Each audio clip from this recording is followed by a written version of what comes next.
know a show is something when it manages to pull in millions of people across the globe and keep them there.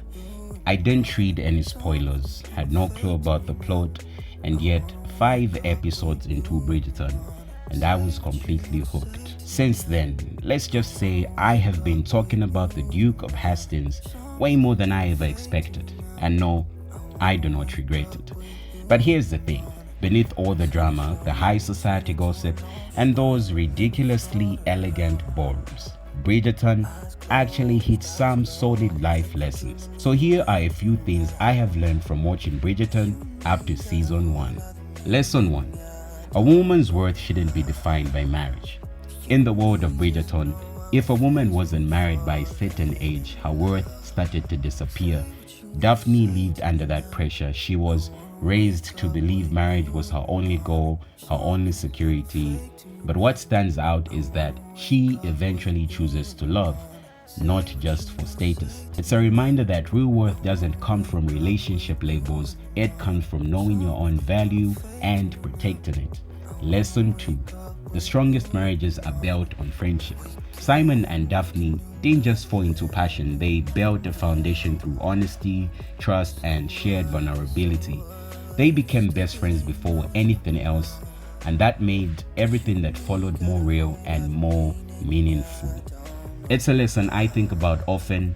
The best relationships start with friendship, comfort, laughter, understanding, and that's what holds it all together when the romance fades in and out. Lesson 3. Intimacy is more than just the physical. Let's be honest, Bridgerton doesn't hold back when it comes to physical chemistry, but what really sticks is how it treats intimacy. It's not about the act, it's about the connection, eye contact, safety, that quiet moment when someone asks, "Is this good for you?" There's a big difference between being with someone and truly being present with someone. Lesson 4. A bit of old school respect wouldn't hurt. Back then, if a man kissed an unmarried woman, it wasn't casual, it was a commitment.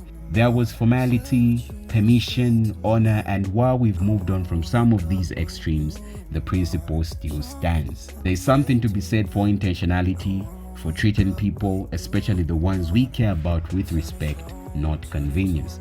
We might not need duels over someone's honor anymore, but hey, a little more effort never hurt.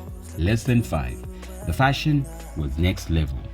I would say it. Those ball gowns, absolutely stunning. The colors, the embroidery, the drama of it all. Even as a guy, I couldn't help but admire the style of the era. Would I trade in my jeans for a waistcoat and tailcoat? Maybe not every day, but if there's a themed event nearby, I might just show up dressed like a Bridgerton because it's top tier. And a bonus lesson is everyone deserves a Duke level partner. You see, Simon Basset, the Duke of Hastings, isn't perfect, but he listens, he grows, he fights for the person he loves, and that's what we all want, right? Not someone flawless, just someone who shows up. We all deserve that kind of partner, someone who looks at you like you matter, someone who doesn't run when things get hard. Duke or not, that kind of love is something worth holding on to. So yeah, Bridgerton might look like just another period drama, but once you're in it, it teaches you more than what you expected about love, respect, connection, and maybe even a bit of fashion appreciation. If you liked this video, hit that like button, subscribe, and drop your favorite Bridgerton moment in the comments. I'll be here waiting for season 4, preferably in a waistcoat. This is ET Daily, and thank you for watching.